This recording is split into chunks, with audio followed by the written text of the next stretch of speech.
you doing, everybody? Good, how are you?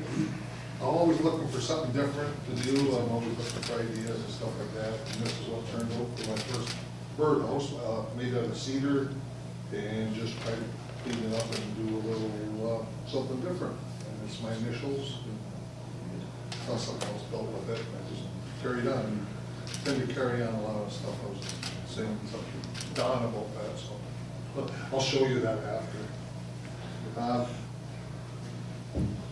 The other one is a bed and breakfast. That's originally what it was supposed to be.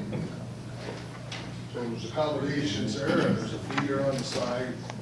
Move these guys around.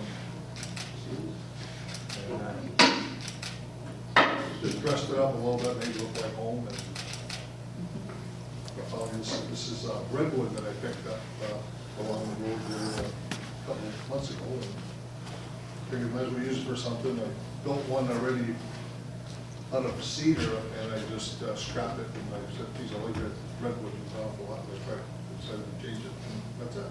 Nice natural finish on them, just natural oil and wax. And, that's it. Any questions? So since it's a bed and breakfast, you could probably register it with Airbnb. Yes. Thank you.